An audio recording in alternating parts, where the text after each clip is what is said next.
Wish you could become a morning person? You know the type, up before the sun, early morning runs, first one to the office with donuts and a smile. How do they do it? Easy. With the new Galaxy Watch 8, sleep tracking and personalized insights from Samsung Health help you improve so you can wake up to a whole new you. One who, dare I say it, skips the snooze? It's possible. Train your sleep with Galaxy Watch 8. Learn more at Samsung.com. Requires compatible Samsung Galaxy phone, Samsung Health app, and Samsung account. This episode is presented by State Farm. Having insurance isn't the same as having State Farm. It's like expecting the leadership of a team captain on the football field, but getting a sea captain. You wouldn't settle for just anything for your team. Shouldn't it be the same for your insurance? So don't settle for just any insurance when you can go with a leader. State Farm. Like a good neighbor, State Farm is there. Welcome to Sephora. I'm looking for a perfume that's not too perfumey. I got you. Serum moisturizer or moisturizer serum. Let's get into layering. My concealer is making me look worse. Sounds like the wrong shade. Let's get you matched. There's only one store that really gets what you're going for. Get beauty from people who get beauty. Only at Sephora. Hi, Let's get you a basket. Whether your business has 6 floors or 6 employees, Walmart Business has everything you need to save time, money, and hassle. You can restock your break room with bulk ordering or bulk up your ordering team with shared payments. And you can get it all delivered straight to your business's door, whether that's on Wall Street or Main Street. Walmart Business. It's the Walmart you love, now for your business. Learn more at business.walmart.com. Are your business expenses playing hide and seek? With Uber for Business, the small spends that slip through the cracks, like rides and meals, go right where you need them. Because it integrates with leading expense platforms, you can say goodbye to surprise costs, missing dollars, or chasing receipts. Everything's track downable. Uber for Business. Make small steps that make a big impact. Learn more at uber.com/small steps. I was about to make a Trump joke, and then I was like, that's not good. You found a joke you won't make? Yeah, it was Asia, same. It's not good. Not good. I was going to do it in the Trump voice. It just, yeah. Well, you're not making that as a terrific idea, was. You know what? Let's go back to Haywood Workman. Yeah, I'm scared. It was called Hayward Buckman before we started recording because he's sick of three-pointer. Bring him back. The good news is you got the Magic against the Celtics, so only one team will be. You goddamn right. Bring back Gary Trent's dad. Gary Trent Sr.? Back. Yeah. Oh, he never man, shot a three. Look up his 3-point. Maybe I would guess less than 10. I would guess less than 10. Those had to have been heaves, right? Bring him back. He took 50. Wow. 4 for 50, 8%. 4%. 8%. Let me see. Do they have the heave number on his? No, they don't. 3 heaves, according to it says 3, but it's got 4 listed. That doesn't make any sense. 4 for 50. So allegedly 46 legit attempts that weren't heaves. He was getting them up, man. Bring that back, okay? Bring the Davis boys back. He was taking them in Portland. He took some everywhere. Dallas didn't really let him shoot. He didn't spend a lot of time in Dallas, though. Because I got to be honest. I didn't think the heart of the play-in tournament talk for us was going to start with Gary Trent Sr. needs a return and what was his 3-point attempts. I didn't see that coming. I'm prepared for a lot of different tangents we can go on. I didn't see Gary Bring Trent that back. Talk. Bring back Chris Dudley. Bring that back to the league.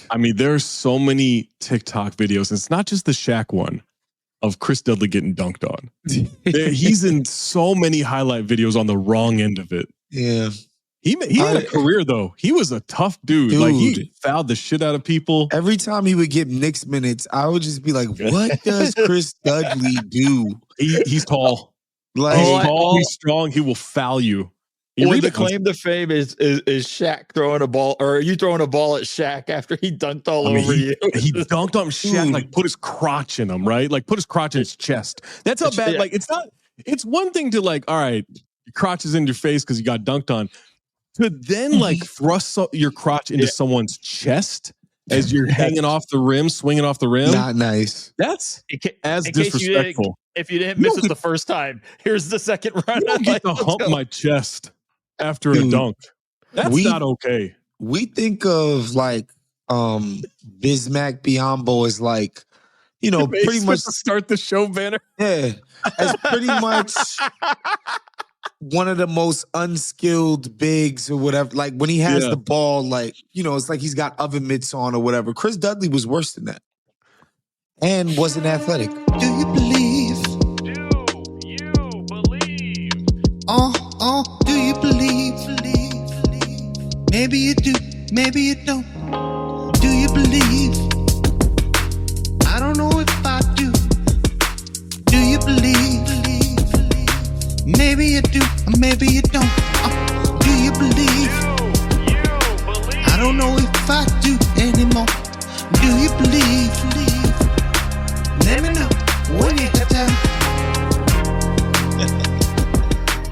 Welcome to the Do You Believe Illuminati, Basketball Illuminati episode of the week here on the Count the Dings Network. I'm honest podcaster Zach Harper. That's proud American Wosny Lambre. That's Mo Dakhil. Do you believe we will start the show, Maze? Yes, we will. This is the addendum episode to the regular Basketball Illuminati episode with Tom, with Maze, with Amin. Sorry, Maze. Make sure you check out Mo's Twitch stream. Make sure you check out us tomorrow. Yes. 6:30 Eastern? No, 5:30 Eastern. 5:30 Eastern on NBA app, YouTube NBA channel, all NBA socials. It's me, it's Mo, it's Alexis Morgan. We will be doing the pregame show leading you up to the 8th seed battles in the play-in tournament. Make sure you check it out. Woz, he's all over the Ringer podcast. He's all over Spotify. He's all over Max. He basically just owns the Ringer now. Shout out to him. He let Zach Lowe come onto the Ringer and do some podcasts. I had to personally approve that acquisition. Personally approve it. He gets 10% of whatever Zach gets now. So that's part of the grift. He's also putting on Fire Festival 3. And then check out The Bounce, free newsletter from The Athletic, theathletic.com/The Bounce. That is from yours truly here. All right, let's get into our first topic, boys. Do you believe? Do you believe there can really be an upset in the West? Other than the Thunder, we got the Warriors against the Rockets. We got the Wolves against the Lakers. The Clippers against the Nuggets. Would you really be shocked if any of those were upsets in the West? Aren't those upsets at all? Rockets won 4 more games than the Warriors. 3 through 6 are 1 game apart. Mo, do you think any of those outcomes are actual upsets? I don't think so. It's just one of those things. This is incredibly tight. The only thing I hesitated for a second is like, maybe Denver would be an upset just because all the chaos, new coach, whole situation. 4 seed over the 5 seed would be an upset. Yeah, that's the part. That's the part that's crazy, right? And the Clippers, someone beating the Clippers is an upset. We're new territory, man. But it's like it's just with all the chaos that they have going with them. They fired their front office. They fired their coach. It's whole chaos, and then it's like 3 games before the playoffs. Maybe that'd be an upset if you think they could pull it together, but I don't really know if there's anybody else who's going to be an upset. Yeah. Woz, what do you think? Are there actual upsets available in this Western Conference? OKC losing to the 8th seed would legitimately be an upset. It'd be like Seattle, Denver, Dallas, Golden State, Jimmy a bunch of times in the East. It'd be like one of those, but nobody thinks the Warriors beating the Rockets would be some crazy outcome. Do you actually think that's crazy? I think people believe Wolves over Lakers is an upset. No, it's not. I think most people would believe that. Have you watched the Lakers this year? I think people believe LeBron, Luka. I think most people would believe that's an upset. Yes. They would look at Julius Randle. They would look at Rudy Gobert. Like, they like Ant, but they don't think of the Wolves in that way anymore. The Lakers' best lineup has Rui Hachimura at center. Yeah, agreed. How is them losing in an upset? Because they don't look at Rudy Gobert as a good player. They look at him the way Shaq and Draymond look at him, because that's the only people that talk about him. Yeah. They look at Julius Randle as a bum. They look at these guys as not good. He's played better the last month. So when he came back from the injury, he's been phenomenal. This is the best basketball we've seen him play. He's like, even better than that year with the Knicks where he took 9 months off and all of a sudden was a good shooter. He's remember when COVID fixed his shot? Well, until the playoffs. until it was still COVID in the playoffs and he couldn't shoot. I think he just come back more dedicated to distributing. Yeah, he's just playing good basketball all the way around. That surprises good defense, me. good decision making, good shooting. Yeah. You know, and you guys notice when people have contracts coming up, it's hard to get them to see the bigger picture. That's true. Because if you're Julius, the bigger picture is $150 million. That's the big picture. I got my contract extension. I have not been trying since. I was doing a great job with the newsletter. Got that extension. Really mailing it in. But before you got the contract, I gave an award in the newsletter today for tallest player of the year. That was before you got the contract, Zach. You were stepping on people on pods. Oh man, absolutely. You were scooping people on stories. You were just nasty work. Absolutely, yeah. Not anymore. Now I'm just making shit up. Left and right. You mean you were calling people you know around the league to get more stuff for your work? Not anymore. I might send a text. I might. No, you won't. I might. 10% chance I'll send a text. But yeah, the Lakers losing is not an upset. I think the public would view it as such, especially after that Luka game against Dallas. But I think that's the only one, and it's borderline, right? Like, I don't think it's an upset. I think that Wolves team's really good.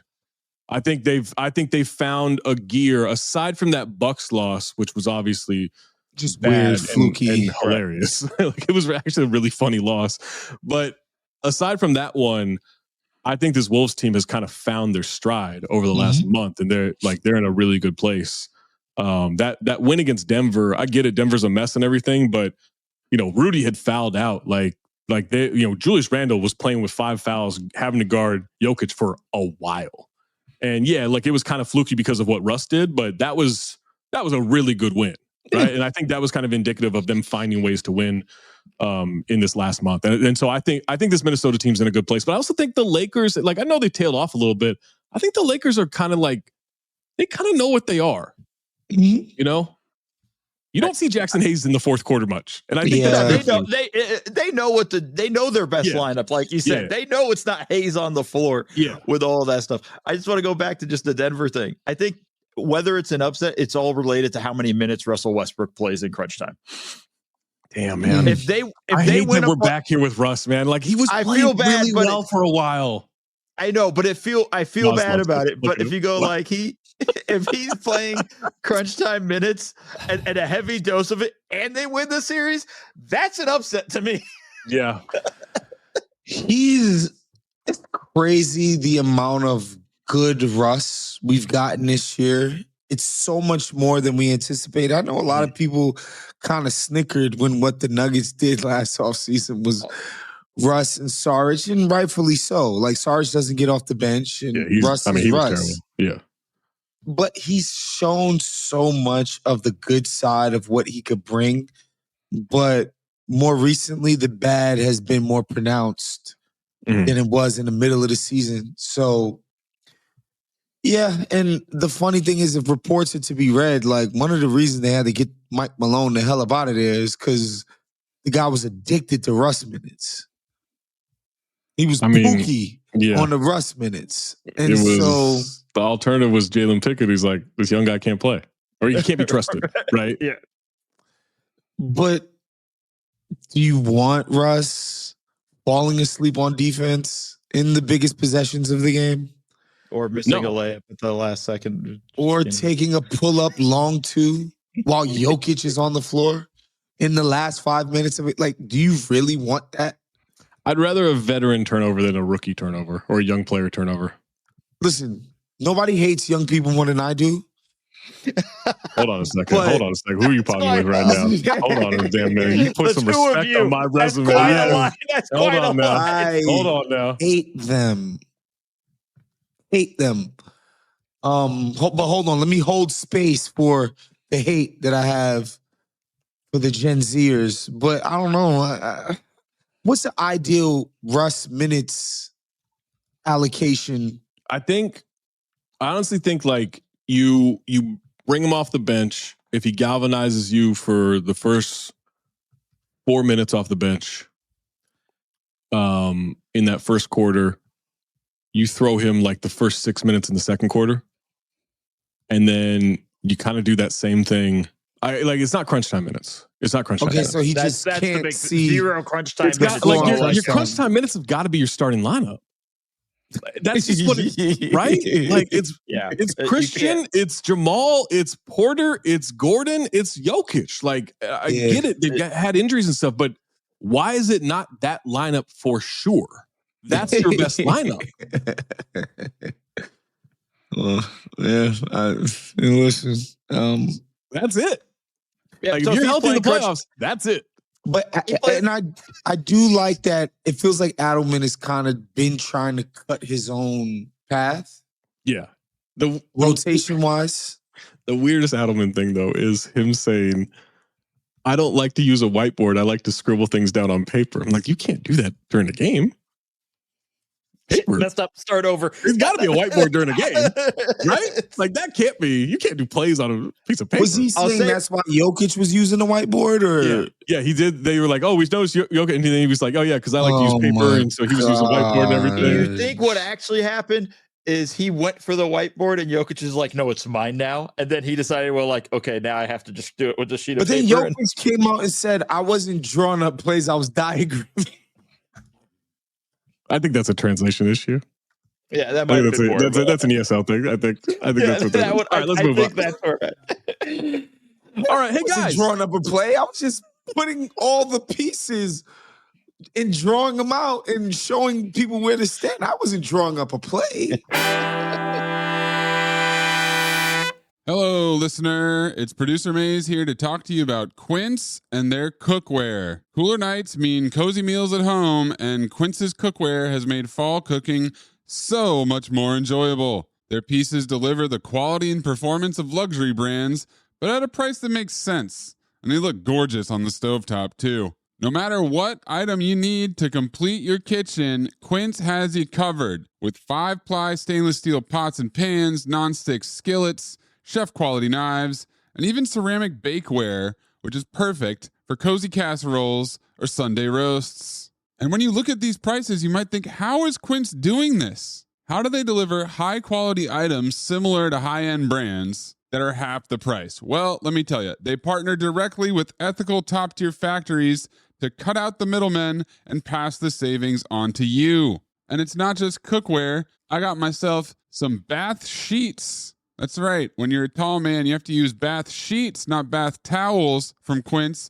It's like drying off with a cloud. It's incredible. Upgrade your kitchen for cozy fall meals with premium cookware from Quince. Go to quince.com/dings for free shipping on your order and 365-day returns. That's QUINCE.com/dings, DINGS, to get free shipping and 365-day returns. Quince.com/dings. Listener, listen up. This is important, okay? I'm going to try to save you some money here. If you're still overpaying for wireless, it's time to say yes to saying no. At Mint Mobile, their favorite word is no. You may think like, oh, that's bad. No contracts, no monthly bills, no overages, no hidden fees, no BS. Here's why I said yes to making the switch and getting premium wireless for $15 a month. You heard that correctly. $15 per month. Ditch overpriced wireless and the jaw-dropping monthly bills. And of course, there are all these hidden fees and stuff, but at Mint Mobile, plans start at $15 per month. All the plans come with high-speed data, unlimited talk and text. You're not doing like weekend and nighttime minutes or anything like that. and it's delivered on the nation's largest 5G network. Use your own phone. Don't have to get a new phone. Use your own phone with any Mint Mobile plan and bring your phone number along with all of your existing contacts. I switched months ago. People have asked, did you actually switch? Yes, I actually switched months ago, and I don't know what to do with all this extra money. I've cheated the system here. I've rigged something. This is an Ocean's 11 situation where I'm stealing wireless from Mint. That's how good a deal it is. Ready to say yes to saying no? Make the switch at mintmobile.com/dings. That's DINGS. That's mintmobile.com/dings. Upfront payment of $45 required, equivalent to $15 per month. Limited time new customer offer for first 3 months only. Speeds may slow above 35 gigabytes on unlimited plan. Taxes and fees extra. See Mint Mobile for details. Hello, listener. It's producer Maze here to talk to you about Kindred. Now, close your eyes like Owen Wilson during a job interview and imagine a way to travel that feels personal, comfortable, and connected without the price tags and the sterile feelings of hotels or short-term rentals. Now open your eyes and stop using your imagination because Kindred has made it very real. That's exactly what they do. Kindred is a members-only home swapping network. It's not a hotel. It's not a short-term rental. It's a smarter way to travel where each stay feels like home. Here's how it works. With Kindred, your home is your ticket. You earn credits by hosting fellow Kindred members, and then you use those credits to stay in over 220,000 homes in more than 100 cities worldwide. There are no hotel costs or rental fees, just the credits that you've earned. Every stay comes with white glove service, 24/7 trip support, and $100,000 in host protection. Make it easier for you to travel and enjoy yourself and not worry about details. I've used Kindred and I found an amazing home for a weekend getaway in an idyllic location with amazing views and great ambiance. It had everything I needed. And the best part was, it cost me $0. So apply now at livekindred.com and use code DINGS to join for free. Plus, you'll earn 5 nights of travel credit just for signing up. That's right, that's 5 whole nights for free at livekindred, KINDRED.com, code DINGS, DINGS, livekindred.com, code DINGS. Don't chew on that, Max. Cooper loves that chew too. Oh, now he's into Cooper's food. Wow, he is loving it. What do you feed Cooper? Blue Buffalo Life Protection Formula. He never leaves a crumb. I love it because it's made with high-quality protein, nutrient-rich fruits and veggies, and wholesome whole grains. Looks like we're switching to Blue. Blue Buffalo foods are made with the superior ingredients your dog needs to thrive. Can your dog food say that? Visit feedbluefood.com to learn more. Are you a forward thinker? Then you need an HR and finance platform that thinks like you do. Workday is the AI platform that helps propel your organization, your workforce, and your industry into the future. Workday, moving business forever forward. Do you believe? Hey, do you believe the Bucks team doctors solved deep vein thrombosis? After being diagnosed on March 25th of 2025, today, Shams reported, Damian Lillard has been cleared of his deep vein thrombosis and is no longer on blood-thinning medication. Lillard is out for Game 1 Saturday against Indiana and will have a period of time to resume contact workouts and ramp up for return. Remarkable and historic development to clear from the blood clot in just over 3 weeks. Doctors have told Bucks officials this recovery has never been seen before, but occurred due to early treatment, detection, and specialists working on Lillard even before formal diagnosis. Okay, so I have talked to people who were talking to cardiologists. I have reached out to people that know cardiologists. I've reached out to a cardiologist. Reporting? This isn't reporting so much. I'm not like saying like he spoke to everybody who spoke to people. It's more than I did speak to a cardiologist. Okay, sorry. A retired cardiologist. A retired cardiologist. Okay, Jesus Christ. Okay. But then also 3 other people who were texting cardiologists about this. How long ago was this guy retired? Like, how long has he been out the game? 5 years.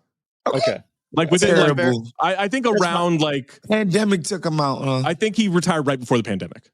Okay, fair enough. Okay, yeah. We're good.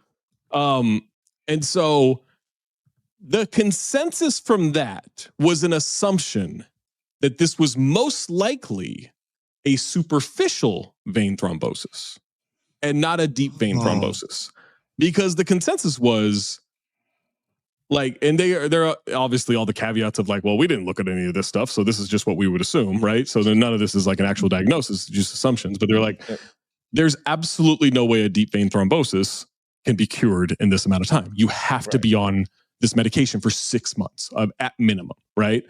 But if it was like a superficial vein thrombosis, then it could be like dealt with in this manner of time, maybe.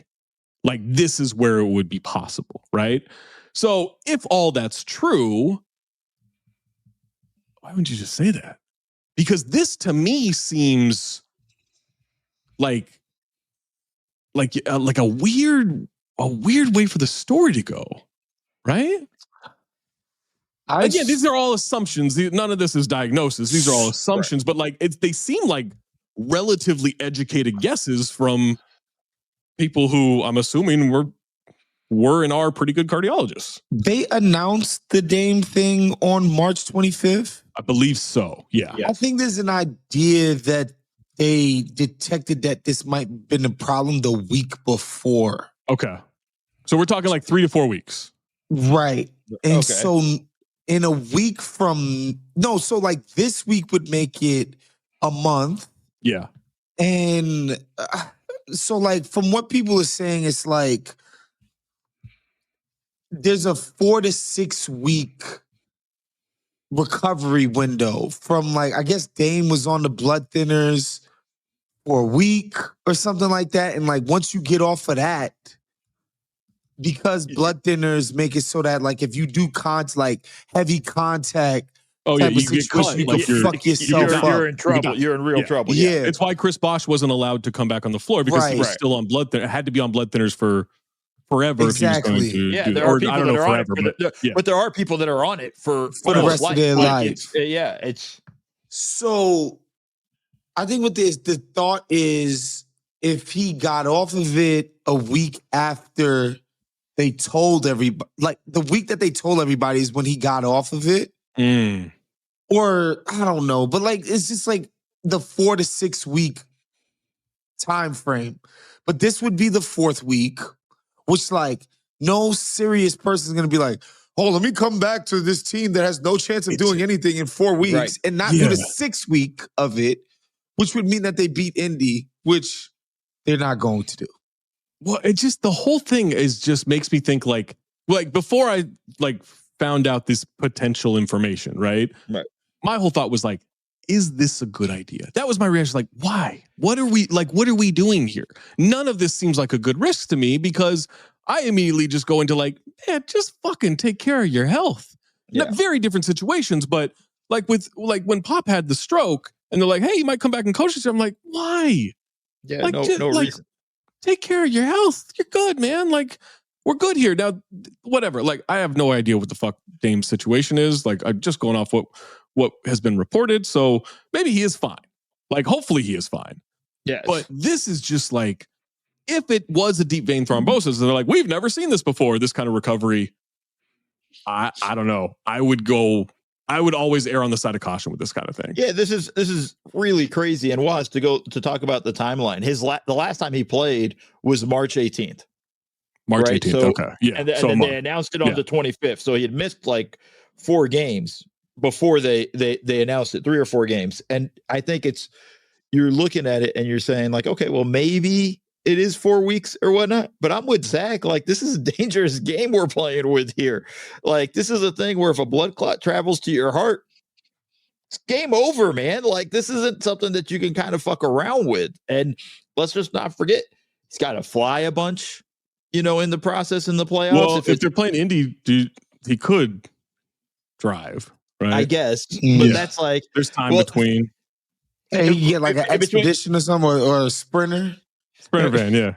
What about, you can probably get a party bus. You got an RV, man. Those RVs are nice these days. The RVs are pretty sweet, actually. Yeah. When Elton Brand was with the Clippers, he had a massive van that he had a driver for, and then it had one of those satellite units, so he could work he could do work while he was driving to and from practice when we didn't have a practice facility and we worked out of a Spectrum Health Club in Put Dame on the Madden Beach. bus. That'd be great. But I just think this is reckless. At the end of the day, without knowing, the doctors know more, look, obviously. If they say it's fine, then I guess we have to assume it's fine, right? Yeah, I can't imagine they would be willing to put him at risk. Right. Yeah. Because this isn't one of those things of like KD says, "Hey, I want to play. I think my calf is fine. Let me play." Right? Like this is a completely different medical thing than, "Hey, you might tear your Achilles." And weird happened with my thing. It was, I would say the other thing too is, at least with KD, and not that it was the finals, right? Or it was like, or the conference, it was the finals at that point, which isn't okay. But like, this team's not going to the finals. This team's not going. The risk reward. Let's say they were. It's not his. It's its calf versus someone's life. Like, yeah, you're not dying from an Achilles tear. That's where you're wrong. That's where you're wrong, Zach. Okay. That's where you're wrong. Championships live forever. But that's where you're wrong. Kobe system. Get out of here. Got it. Yeah. But it's not even Kobe have done. If they had came back 3 weeks ago. Kobe would have just cut the blood clot out from himself the dead. And then kept moving. But like, I would cut all this out. I just think the other thing is like, if Dame was healthy for the start of all this, forget this whole blood clot thing ever happened. Yeah. It'd still be a tight series between them and Indiana. It's not like we would look at beat it Indiana though. I mean, Indiana's been the fourth best team in the league since 2025. They've been killing people, but nobody respects it. It's weird. I know it is weird. That's the fun part. It took me until like late March to notice. I was like, man, Indiana's been playing really well the last month. And I was like, oh shit, the last 3 months. Like, yeah, they've been killing people basically since January, and nobody respects January 2nd, I think, was their first game in January. So I just think when you look at it though, but like that's at least one of those where you're like, all right, this is a tight ass series. This is going to probably go 6 or 7, and that's with Dame healthy. So it's like we're really making a push for this. Like, what are you going to be? I mean, look. I guess if he's fine, if he's cleared, and which is all we could go with. If they say he's fine, then I guess you have to go off that. When it comes to like that, I just get super worried about like when it came to like Osir Thompson or came to I remember covering the Heat when it was the Bosch thing, right? Like they had just traded for Goran, and then all of a sudden Bosch was done. Yeah. And he came back a little bit, and then they got it again. And they're like, no, you're really done now. Like you can't come back. And there was like a whole argument between him and the Heat organization, but it was like, it's over. Like we're not going to put you back on the court. I think, and then the whole Wemby thing, like it comes to like just, I think you have to be as cautious as possible, but I guess it's this unheard of, unprecedented recovery. I don't like the historical. I don't like the extra sauce they're putting on the report. That's the part where I'm like, because to me, that's the part where they like. It feels like they leaked that out. Like they wanted that in there, and I'm like, I don't want his. This isn't like, man, this dude came back from Achilles in 5 months, and we've never done this before. You're almost like just playing with fire at that point too, right? Like, look at this great thing we've done, and it's like, well, let's just wait. I'd rather be like, it's possible it was a superficial vein thrombosis, and like this is why we feel comfortable, blah blah blah, right? If that's if all that stuff is possible, true, whatever. Do you think either of these teams can make the conference finals? Yeah. Which one? Not without Dame. You don't believe in Cleveland? No, I just think if like you play out of your skull and make all your threes, these teams are good enough to win under those circumstances. I don't think Milwaukee can. Not without Dame. Well, even with Dame, it just hasn't been. At no point this season have they. Well, that's not true. There was like a 13-2 stretch where they looked pretty good. I just the last 2 years, and I know there's been a ton of upheaval with them, and not just the Doc Adrian Griffin thing. Like they just, man, it feels like someone. It just, and that's the weird thing. Like we talked to Eric Dame on the radio maybe like a month ago or something like that, maybe 2 months ago. I can't remember, but he had even mentioned at one point, he's like, the thing that surprised me during this Dame Giannis thing is that the pick and roll has not been as good as we thought it would be. And that is weird of like, why hasn't that clicked in that way? Yeah, I think we all thought when the trade happened, we all thought that was the main thing. Was like sign us up for this and all that stuff. But the other thing too was ask yourself this. No. Real quick go ahead. The perimeter defense sucks. Oh my God. It's the worst in the league. I mean, like, you just like, I don't know. I was watching the Bulls last night, Tyler Hero going 8 for 8, and I was like, this is Bucks level. Perimeter defense. But I mean, like, that's why I don't believe in this team. Yeah. They have no ball pressure, nothing whatsoever. What I was going to say about the pick and roll never working, we got a guy with a decade's worth of track record of being an elite pick and roll operator. And then we got Giannis. Then we got Giannis. The guy is obsessed with his stats. He's impatient. I think he's delusional about how effective he's ever been just being a battering ram against real half-court defenses. 2-time MVP. Again, even when it was working in Milwaukee, it's because they were playing literally record-breaking defense. Finals MVP? Even when they won the championship, they played record-setting defense. It wasn't because Giannis was some maestro on the ball. The guy, he's obsessed with his own individual success. It is what it is. All right, let's move on to the last topic. For a limited time at McDonald's, get a Big Mac extra value meal for $8.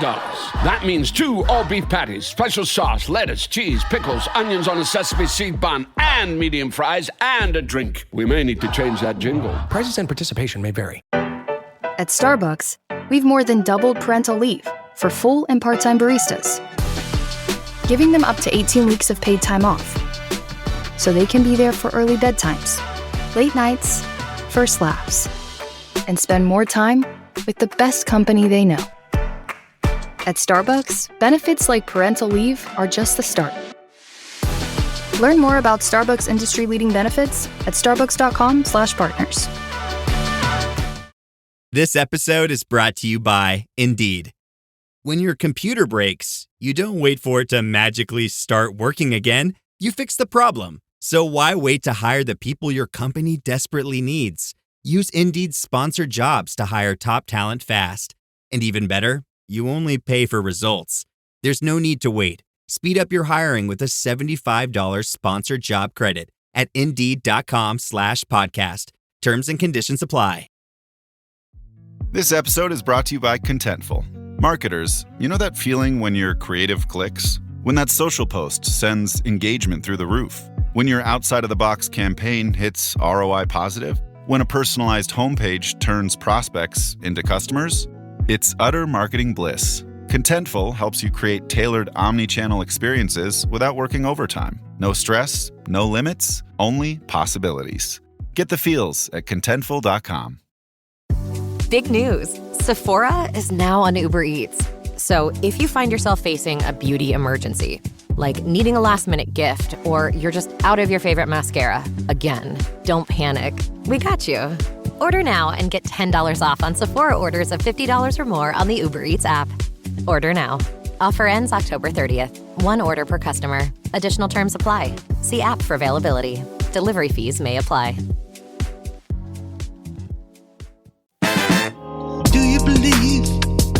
Do you believe the Mavericks thought if they took away the cameras, reporters wouldn't remember what they said? All right. According to Shams, this was Patrick Dumont's decision. I don't know if you guys know this, but the Dallas Mavericks tried to hold an exclusive, sort of secret press conference. It's about 12 to 15 select media members. 12 if you don't count the Can 15 people keep a secret? The in-house Dallas Mavericks media. So this at first was no cameras, no recording, just a conversation in which the media people who were selected were like, yeah, and then they would provide a transcript. And they're like, nah, we're going to record this. It's fine to no cameras. Like, we should be able to record this. And so finally they said, okay. And so restricted the cameras. They were able to like record it, take notes, everything. Hours after the meeting, they released the transcript, but everyone had this. There is an excellent breakdown by Mark Stein, Tim Cato, and the DLLS guys on YouTube, about an hour and a half video podcast that it's highly worth your time. They've got timestamps everywhere, so you can kind of jump around, but it's incredible. At one point, Rick Welts, one of the executives, so it was Rick Welts and Nico Harrison doing this with the reporters. At one point, Rick Welts likened the Luka trade to when the Warriors, which Rick Welts was a executive for, traded Monte Ellis for Andrew Bogut all the way back in, I believe it was 2011. Nico repeatedly said defense wins championships about 5 times. He also said he had no regrets about that Luka Doncic trade. When asked, did you factor in Dirk's feelings when you fired Casey Smith? Nico responded, quote, my obligation is to the Dallas Mavericks. It's what the best interest of the Dallas Mavericks. And that's the most important thing. Some of those decisions are going to be unpopular, maybe to Dirk and maybe to the fans, but my obligation is to the Dallas Mavericks. So, guys, do you believe, and I'll just say it this way, the fuck? What happened? What are they doing? Why do this? Why do this like the day of or the day before? Can somebody remind me why Rick Welts was invited to this? I think he's part of their business side. They're trying to get, I think, a new arena built, and that's his job after what he did with Chase Center. I think I heard that somewhere. On Rick Welts did Chase Center. Was part of it, yeah, with the Warriors. So they brought him in to do it to try to get a new arena in Dallas. But he was also brought in to be a shield, if we're being honest, like to really help in this specific conversation. Brought in going like, Rick's here, so he'll just try to help out. Rick is like a beloved figure throughout basketball. Everybody loves him. Everybody gives him respect and all of that. So it's like you can't be too mean if Rick's there. Is really, I think, what they were hoping for. Yeah. But did you know what the first question? Did you hear Tim McMahon's first question? About what was it? Was just along the lines of like, what the fuck? Yeah. It was basically, what the fuck? Mark Stein was like, on the pod was like, we did not want to participate in this. We were so against this, but Tim Cato was like, we decided like he should do this. Like we should kind of like, I guess, have one of us there or whatever. Gotta be there to Tim's recounting of it. Cause I mean, I love Tim Cato. Tim's like just one of the best. Christian Clarkson does a great job of covering the Mavs for us at The Athletic, but I fucking miss Tim so much. He's just hilarious and he's such a good reporter. But Tim throughout the whole thing, as he like starts to read quotes of stuff he had taken down, it's so funny. That whole pod is so funny. It's so, because like your team isn't out of, I mean, guys, like they play Friday. Like they play for the 8th seed against Memphis in Memphis Friday night. I would even say like the question, do you believe they need this win for the 8th seed more than the Grizzlies do? Because the Grizzlies fired their coach 9 games left in this regular season. This team has been a PR disaster. No. The Grizzlies have to make the playoffs. They were number 2 in the West. Yeah. They were 34 and 15. Yeah. Bro. They have to make the playoffs. They finish not 34 and 50, 48 and 34. Yeah, that's tough. I think it's the Mavs. You'll reverse the rest of the season there. That's oh no, man. I think it's the Mavs. I mean, I think they need it desperately just so they can they have an out though with Kyrie blowing his knee out. I think that's why I don't think it's the Mavs. It's like you can't win a game against these Mavs and your playoff life depends on it. They haven't been able to win a game against anybody. It's not, I think everybody kind of understands the situation in Memphis. With the Grizzlies? No. You're at home, man. You have your stars? No, man. You gotta beat the Mavs, bro. You gotta beat the Mavs. I understand that, but I just think who needs it more, in terms of, I think Nico Harrison needs it more just to be like, we made the playoffs at least. Like that's more along the lines than Memphis is going to walk out of there going like, look, we fired our coach. We couldn't. But you did that to yourself. The Mavs be like, yeah, all our guys got hurt. I get like that's their excuse is we couldn't control that, right? Like, yes, we made this trade, but we couldn't control. Like, AD got hurt, we missed all these guys. Gafford got hurt, Lively got hurt. Kyrie's out until January. The Grizzlies go, yeah, we fired our coach. What can we do? Not fire your coach. But here's the thing, though. If you're the Mavs, you're going like, look, we made the playoffs. Now we're going to get our asses completely run over by Oklahoma City. But at least we made the playoffs. And imagine when we have Kyrie. Look, the thing that Nico said, he goes, for 2.5 quarters, you saw our championship roster. We're this close. All that bullshit that he threw out said, there. Unfortunately, that's a small sample. Right. But you know what you don't need? Fire Nico Chance for 2 games in the playoffs. That's what you don't need. I think that's going to happen. No one's chanting fire Kleiman in Memphis. No one's doing that. Yes. So my biggest takeaway from last night's Dallas Sac playing game was that Nico got to watch the game in a chair. He got a nice seat in Sacramento. Yeah. He's not allowed to sit in a chair at his own arena. Now, to be fair, a lot of executives do stand in the tunnel at home. Like that does happen. Rob Pelinka stands in the tunnel for Lakers games at home.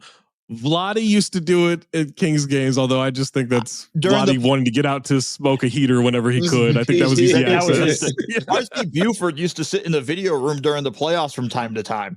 Yeah. Big games. Jeff Petrie used to do it. Yeah, it was, you get a... Well, I'm pretty sure David Kahn would sit right in this crowd. David Kahn didn't know what the hell he was doing. He didn't know he was at a basketball game. He was more just like... Hey. I remember him reading a paper courtside at a summer league game. In the small gym. Oh shit! Like literally reading the paper, just pull out pages. We lost most camera. Oh my God! I was just like, bruh, the last time I seen this guy, he was at his home arena, flanked by security. Yeah, I mean, he can't be. You need security in your home arena, bruh. It's going to be that way forever, too. There's never going to be a point. Because it's not going to work out. It's not going to. Like, I get it. Like, we had the report from Shams that Kyrie, they hope, like, they expect it, like, think he'll be back in January. With the Shams stuff. Like, Shams, no, come on, man. Let's say that's true. Kyrie's not coming back full strength in January. He can come back in January. He won't be good the rest of the season. Like, it's going to be inconsistent. Like, you're missing a season of good Kyrie. You're missing a full season. Like, he'll have his moments, as anyone coming back from an ACL does, but the consistency will not be there because that's just how it works.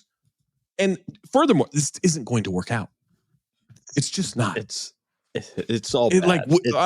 And Nico can do the stuff where he's like, I intend to be here the 3 remaining years of my contract. My kids go to school here. All this stuff. Like, dog, hope you get fired and you can move on.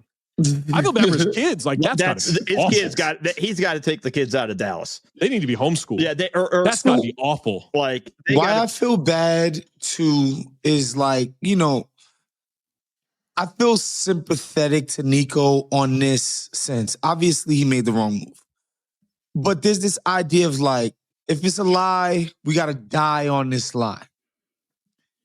This is a bad Shout out to white bloggers in 2009, man. Shout out to white bloggers in 2009. This is a bad, like, it's impossible. Like, it's embarrassing how impossible it is to stand on this. Yo, I'm standing 10 toes on this. Bro, you can't stand with a pinky on this. But enough about the Quentin Grimes trade. Let's talk about the mistake he made with the Luka trade. It's tough. He's so obviously fucked this up, man. But this is the thing that I would advise is stop talking. Yes. Just be in the shadows. Leon Rose. Don't even take victory laps when the good stuff happens. Just be quiet for a while. Zach, I disagree. If you shut up, wait for the Lakers to lose in the first round, and Luka look bad on defense. Oh, I'm holding a press conference. You're saying what? Look at his fat ass lose. No, you can't say anything. I just realized now I feel bad for the Mavs video guys, because whenever their season ends, whether it's tomorrow or through the playoffs, they're probably going to have to find clips of Luka's poor defense with the Lakers over and over again. Like Nico's probably like, put this in a file. Yeah, put this on file and have this ready to go. You know, this is hire a bot page or a meme page and drop the clips. Because here's the thing, the dumb thing about this like secret, quote unquote, secret press conference. You're going to have exit interviews pretty soon. Whether that's Saturday, whether that's 2 weeks from now when the series is over, if you make it, like whatever that is, you're going to have exit interviews. So you're going to have all these questions over again. But the other thing too was this was supposed to happen 2 weeks ago before Luka arrived, according to Tim McMahon. So, and then he got out of it then. And the ownership, he didn't want to talk. Ownership forced this on him of like, no, you have to talk. You have to have this press conference and explain. Which is also dumb. It's also dumb of ownership, man. Exactly. Wait till exit interviews, which will be soon. How bad are you at PR? Can this group continue to own the team? Can this group continue to own the team? I mean, there's nothing that can be done. They're going to build a casino arena. That's if they can even get the bill through Texas. Texas is just as bad as California. In terms billionaires. What could they have to do to get fired? I know racism gets you fired, but does bombing babies in the Middle East get you fired? It's not racism. It's racism outed on TMZ. It was in depositions. No, but only it was in the court system. It was only TMZ because it was. I know, Zach. I worked for the fucking guy. I know. I hid the Quran from him on a plane flight.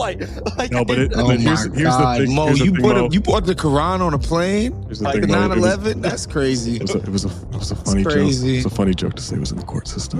You don't have to know about it. That's gonna do it for us here on Basketball Illuminati. For proud American Wosny Lambre, for twitch.tv/Mo Dakhil. For Honest Podcaster Zach Harper, keep your third eye open.